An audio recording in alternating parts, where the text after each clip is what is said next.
Meus amados irmãos, louvado seja nosso Senhor Jesus Cristo. A primeira leitura desta Santa Missa é uma perícope da primeira carta de São Paulo aos Coríntios. Irmãos, sem parar, agradeço a meu Deus por vós, pela graça de Deus que vos foi concedida por Jesus Cristo. Em tudo nele fostes enriquecidos em toda a palavra e em toda a ciência. Também o testemunho de Cristo foi confirmado em vós, de maneira que nenhuma graça vos falte, a vós que esperais a manifestação de nosso Senhor Jesus Cristo. Ele vos confirmará até o fim, para seres irrepreensíveis no dia da vinda de nosso Senhor Jesus Cristo. Evangelho segundo São Mateus. Naquele tempo subiu Jesus a uma barca, atravessou para o outro lado e foi à sua cidade.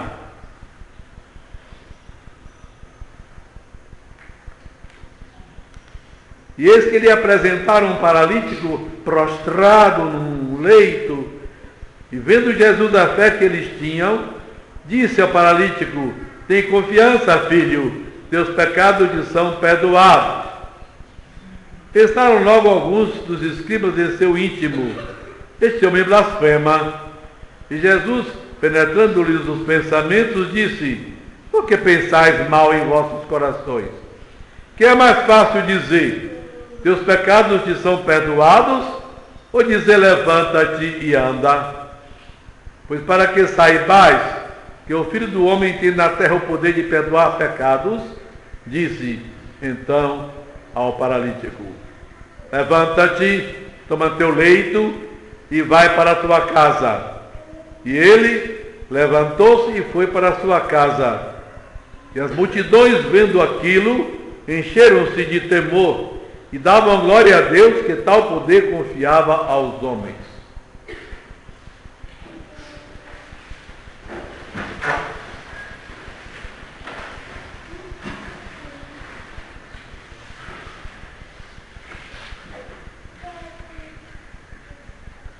Eu desejo ardentemente que o que Nossa Senhora trouxe para a Igreja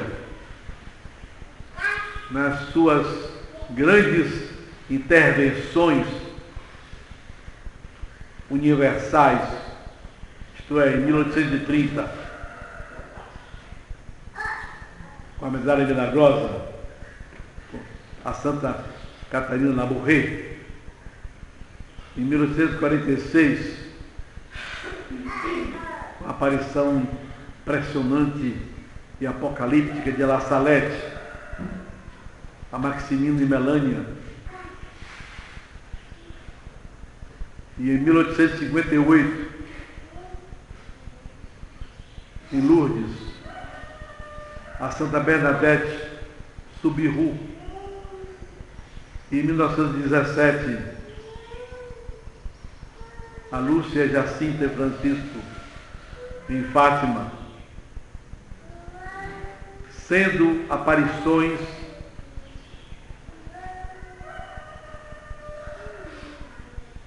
espantosas na riqueza, no poder, nas provas, nos milagres e na amplidão universal de seu conteúdo. Venham a ser, para aqueles que frequentam esta igreja, objeto de estudo, meditação e vida. Vivemos em tempos péssimos,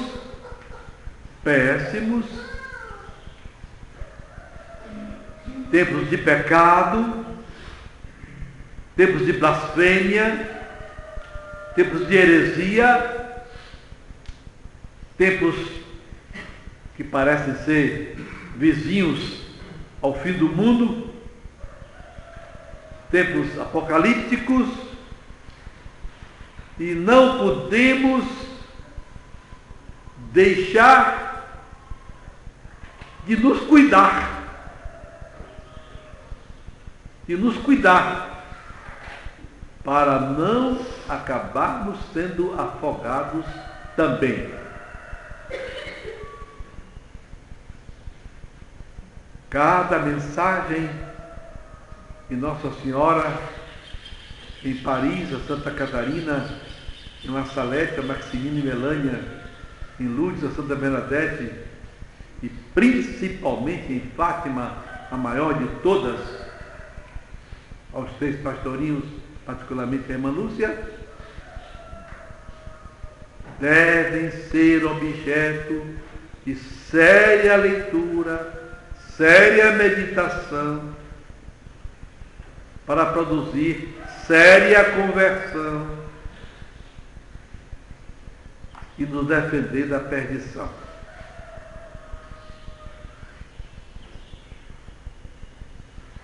E já que estamos na semana da aparição de Nossa Senhora de La Salette, não quero cometer a omissão de dizer que Nossa Senhora de La Salette chama a atenção de modo muito particular da situação pavorosa em que a Igreja de Jesus Cristo ia ficar.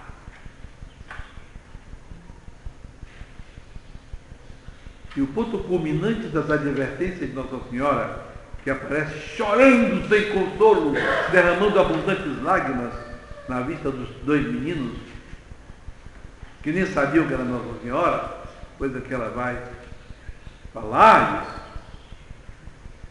O ponto culminante está certamente na advertência da invasão da imoralidade,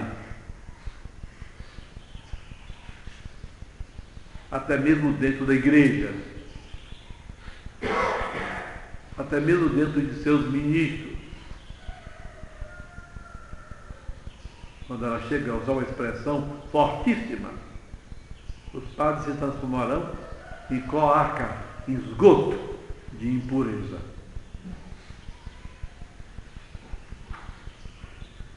E depois, dizendo, uma perderá a fé e será a sede do anticristo.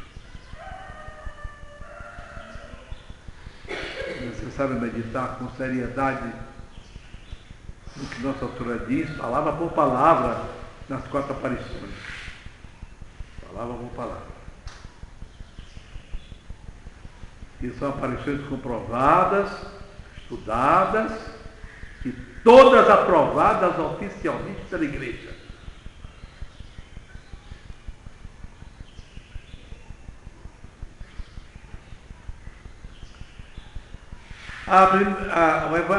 O texto geral da liturgia de hoje parece ser um encaminhamento dos fiéis para o último domingo litúrgico, antes do Advento.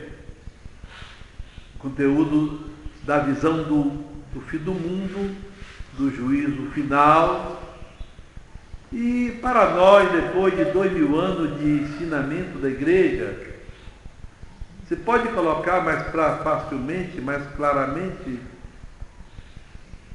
para a meditação do julgamento particular, diante do qual nós estaremos, logo depois da morte de cada um, comparecerá diante de Deus para dar conta de sua vida.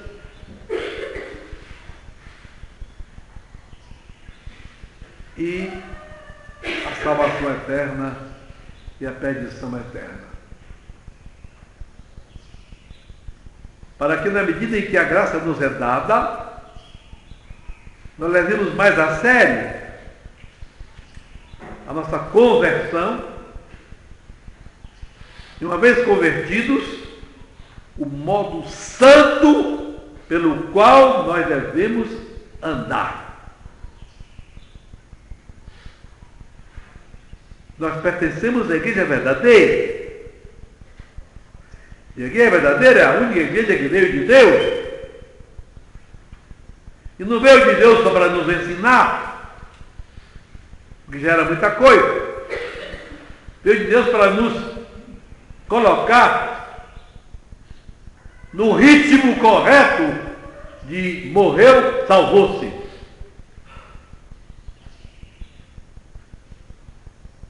Porque, como eu dizia ontem, uma pessoa sufocada pelos enganos do demônio, mais importante na vida da gente não é ter saúde, não é ter dinheiro,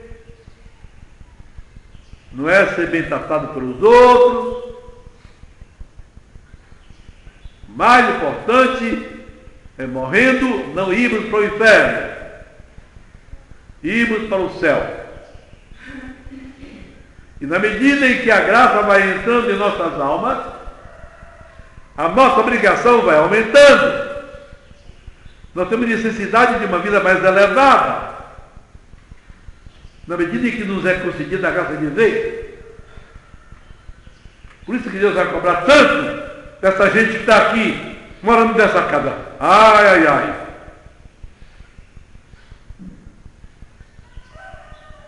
Basta lembrar um episódio que eu li de repente ontem, de noite. Um monge, fato verdadeiro, um monge, coisa antiga, tinha entrado no mosteiro depois de ter vivido numa família muito católica, muito direita, e vivia uma vida pura. E entrou para o mosteiro e continuou aquela vida muito pura. Era bom cumpridor, obediente, fiel, trabalhador, recolhido, e nunca tinha cometido nenhum pecado contra a castidade. Nenhum. Nem mesmo um leve falta não consentida inteiramente. Vivia uma vida pura, direta. Pelas regras daquele mosteiro, cada monge devia se confessar 2 a 3 vezes por semana. Como ele não tinha nada na consciência, ele relaxava e se confessava de 15 em 15 dias. Um dia, ele teve um sonho impressionante. O Senhor tinha chegado o dia do juízo final. Havia uma grande montanha, e em cima da montanha estava Jesus sentado no trono, com Nossa Senhora do lado. Mas não era o juízo final, era o juízo particular, porque não há mais purgatório. Era o juízo particular. Sendo o julgamento de quem morria. É assim, pelo texto dá para entender isso. Estava Nossa Senhora do lado. Cada um se aproximava e dava conta da vida e era mandado para o inferno, para o céu, para o purgatório. Chegou a vez dele. Quando ele se aproximou, Nosso Senhor disse: vá para o purgatório. Aí Nossa Senhora disse: meu filho, por que está mandando este monge para o purgatório? A vida dele é toda correta. Ele vive numa obediência perfeita. Nos serve com muita alegria. E nem se pode dizer que no passado ele cometeu um pecado contra a castidade. Nenhum. Por que vai ser mandado para o purgatório? Porque se confessa pouco. Disse Nosso Senhor. Já que a regra do mosteiro é confessar 3 vezes por semana, e ele se confessa de 15 em 15 dias. Mas como a senhora está pedindo, eu vou dispensar o purgatório dele. Ele acordou. Acordou impressionado com aquela visão. Porque é verdade que o sonho, em geral, é uma bobagem. Mas às vezes Deus se serve dos sonhos para dar aviso a gente, não há dúvida. E este era um sonho, um aviso. Talvez vier a nós isso não se aplica, nós não somos monges. E nem sabemos como é a regra do mosteiro a respeito de confissão.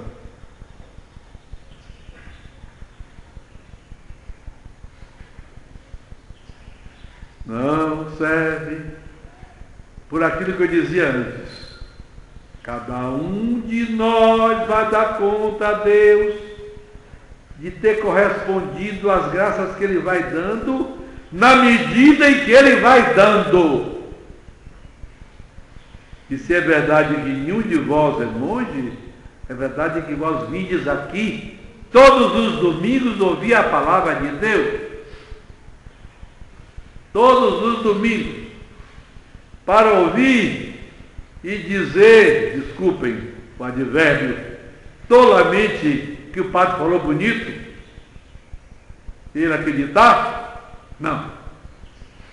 É para todo mundo se converter. É para todo mundo se converter, inclusive o padre, que é quem vai dar conta pior a Deus. Ai de mim. Ai de mim.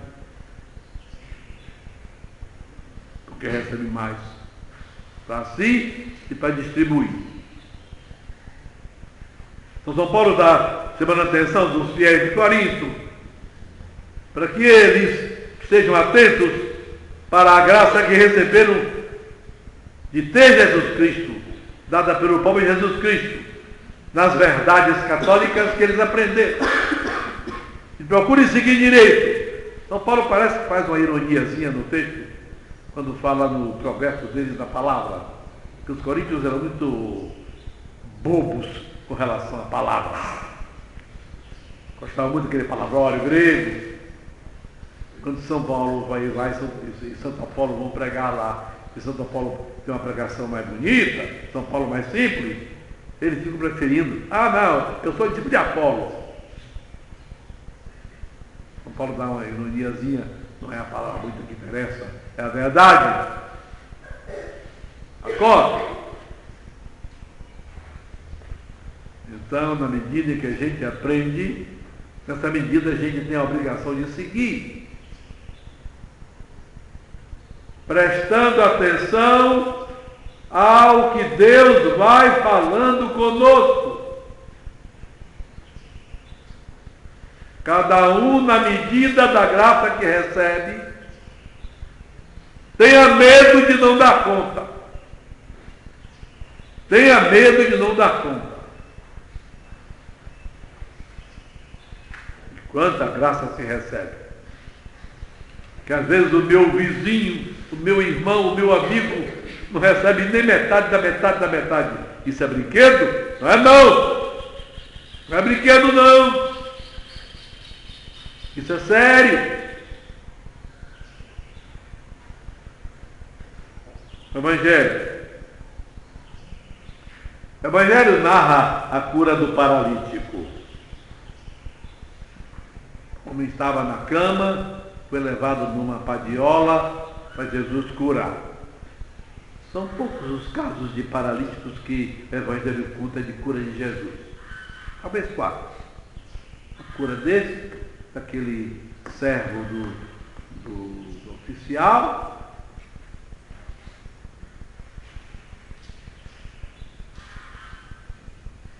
Há um outro episódio que eu estou lembrando agora, e aquele que estava em Betesda, não? Também devia ser paralítico, tudo indica. Os 3 sinóticos contam este episódio: São Marcos, São Mateus e São Lucas. O texto de São Mateus, que nós já escutamos, é esclarecido melhor se a gente lê São Marcos, a mesma história, que São Marcos gosta muito de apresentar a beleza da coisa nos textos dele. E Nosso Senhor vai para a sua cidade. A cidade chamada de Jesus é Cafarnaum. Não porque ele nascesse lá, nem nascesse perto de lá, é porque ele colocou Cafarnaum como sede de seus retornos e descansos depois de cada viagem de labuta com os apóstolos. Nosso Senhor volta numa desses retornos para Cafarnaum. São Lucas e São Marcos parece-se dizer que esse episódio ocorre depois de todo o périplo de Jesus na Galileia, antes dele ir fazer a pregação na Judéia. Segunda etapa. São Mateus não se preocupa muito com esses detalhes de ordem histórica. Prefere apresentar os fatos no seu conjunto, mas todos eles não são tão proveitosos para nós.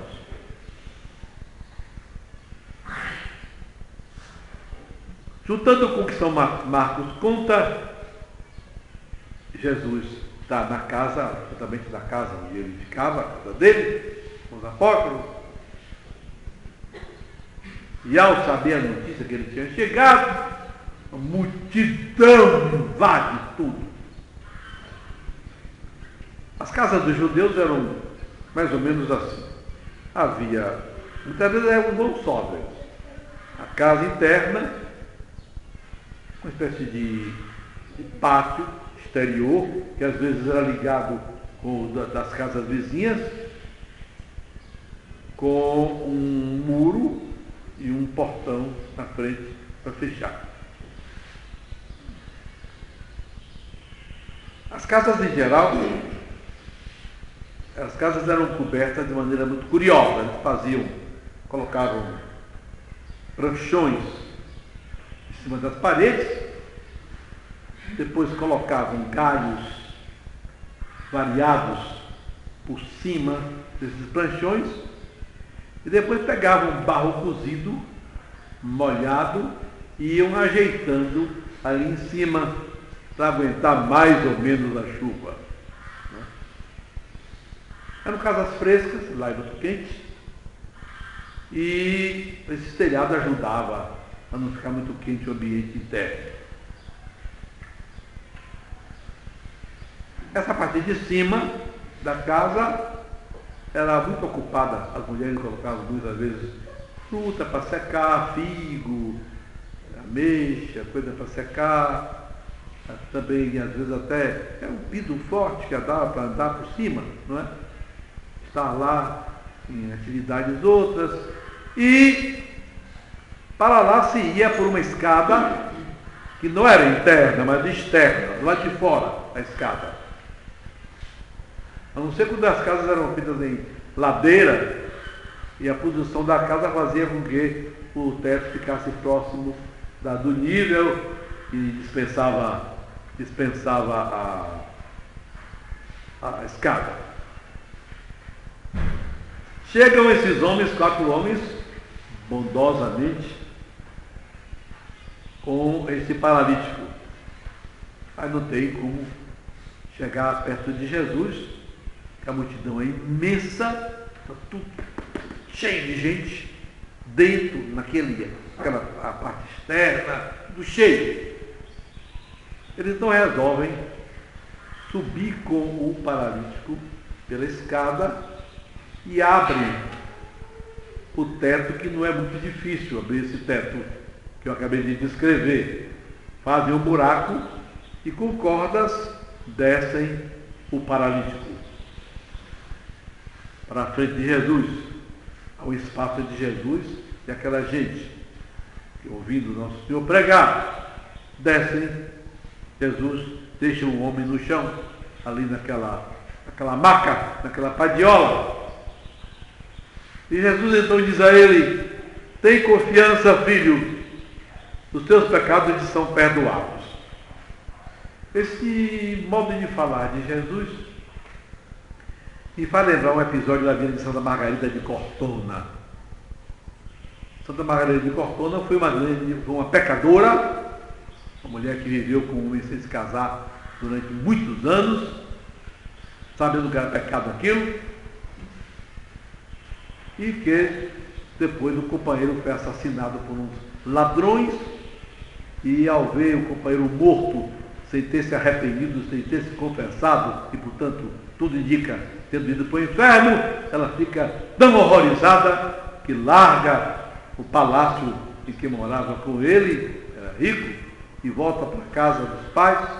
A mãe tinha morrido há muito tempo, o pai estava casado com outra mulher depois de viúvo, que não a aceita, e ela vai viver uma vida de muita penitência e humilhação. Depois de muitos anos de sofrimento, Nosso Senhor, que sempre chama Aliás, não é tanto tempo depois. Então, depois de algum tempo que ela está com ela, que ela está nessa vida, nosso Senhor que aparece a ela e chama de pobrezinha. Pobrezinha isso, pobrezinha aquilo, pobrezinha aquilo. E lá um dia a santa disse, meu Jesus, por que o Senhor me chama de pobrezinha? Nunca me chama de filhinha. Aí, nosso Senhor disse a ela, porque você precisa fazer uma confissão geral, muito bem feita, primeiro.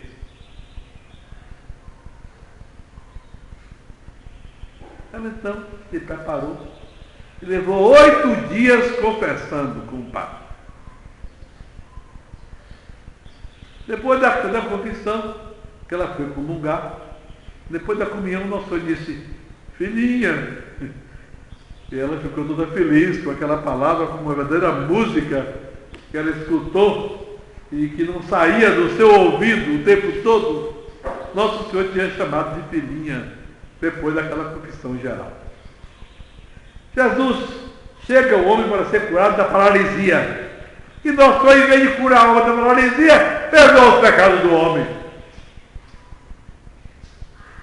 Essa, para mim, é a maior riqueza desse Evangelho. De mostrar uma coisa que mesmo nós, que nos julgamos católicos, não olhamos direito, concretamente, na prática de cada dia. As coisas espirituais valem mais do que as coisas materiais. E por isso não existe sacrifício de coisa material grande demais para não perdermos o espiritual. Em vez de curar o homem da paralisia, motivo para o qual o levaram, Jesus diz, teus pecados te são perdoados. O que significa o quê? Que ao chegar ali e se aproximando de Jesus, Jesus deve ter colocado na alma dele uma graça extraordinária pela qual ele se sentiu profundamente arrependido dos pecados. Ah, tesouro, aquele que pecou e está arrependido. Ah, tesouro, aquele em quem o pecado dói. Ah, tesouro, se não doer, você fica pecando. Mesmo que você se confesse aquela confissão de segunda classe. Aquela confissão de segunda classe. Em que você confessa e continua com a mesma miséria. Naquele momento, certamente, nosso Senhor deve ter infundido dentro da alma daquele homem uma dor suprema da única coisa que realmente dói, é ter ofendido a Deus, ter pecado. A única coisa que realmente dói. Teus pecados lhe são perdoados. No mesmo momento, os fariseus, os escribas, os doutores da lei de Jerusalém, eles, depois que João foi morto, eles viviam atrás de Jesus. Para quê? Com duas finalidades. Ou atrair Jesus para o bloco deles, ou então acabar com ele. Ou vem para cá ou eu te destruo. Era essa a dupla finalidade daquela gente ia atrás de Jesus. E por isso, armados para pegar, já que não conseguiam atrair Jesus, pegar a primeira coisa, olha aí o que ele disse, olha aí o que ele fez. E assim, na hora em que nosso Senhor diz, teus pecados são perdoados, eles então pensaram, pelo texto de Somar, a gente percebe, eles não falaram, eles pensaram. Blasfemo! Quem é ele para perdoar pecado? Se só Deus pode perdoar. Mas ele é Deus. Ele conhece os pensamentos. E por isso fala alto. O que é que os senhores estão pensando aí dentro da cabeça de vocês? O que é mais fácil? Dizer teus pecados hoje são perdoados, ou dizer toma a tua cama, levanta a tua cama e vai para casa. Para Deus nada é mais fácil, nem mais difícil. Para Deus tudo é fácil. Para Deus não é mais difícil perdoar do que curar, nem curar do que perdoar. Faz diferença.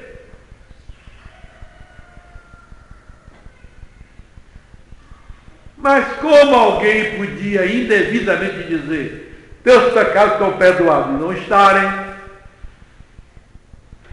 Humanamente falando, dizer toma a tua cama, levanta a tua cama e vai para casa, era mais difícil. Porque podia mentir, estão perdoados se está perdoado. Nesse sentido, nosso então usa o argumento. Foi para que vocês saibam que o filho do homem era uma expressão típica dos judeus para se referir ao Messias. Jesus estava ali se proclamando o Messias, como de fato ele era. Para que saibais que o filho do homem tem poder de pecado, levante-se, tome sua cama e vá para casa. E o homem levanta.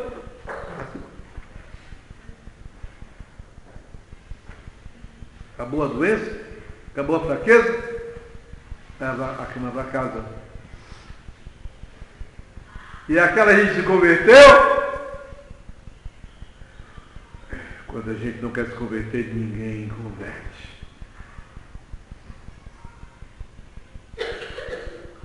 Quando a gente quer se converter, ninguém converte.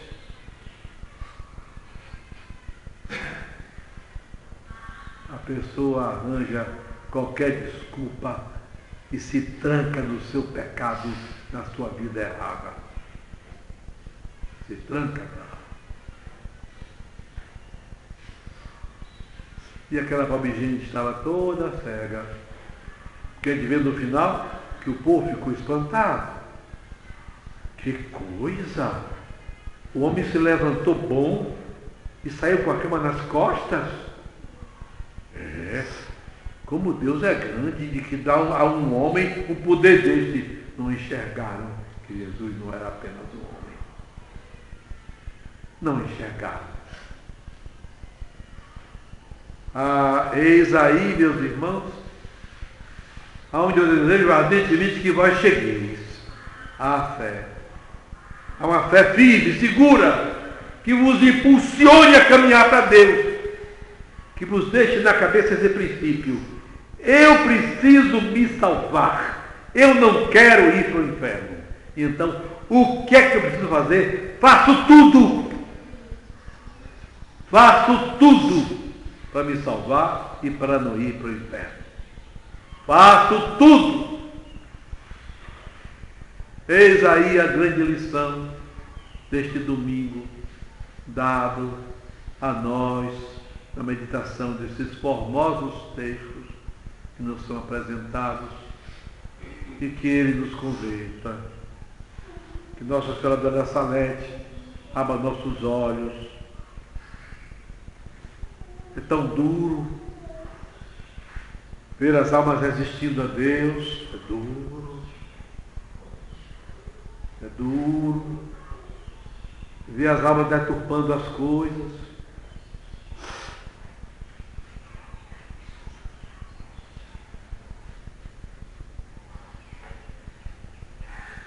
Uma vez, uma pessoa que esteve comigo, depois que esteve comigo, largou tudo, todo o pecado e procurar viver uma vida santa. Outra pessoa disse que eu tinha colocado feitiço. Uma pessoa.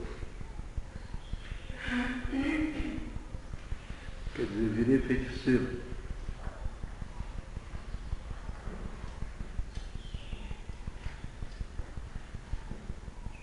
Meus irmãos,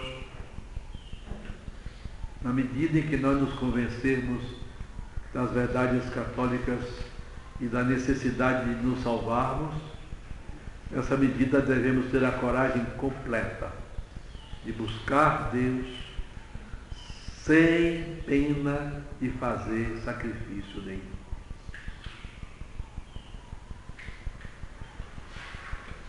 Nossa Senhora do Rosário.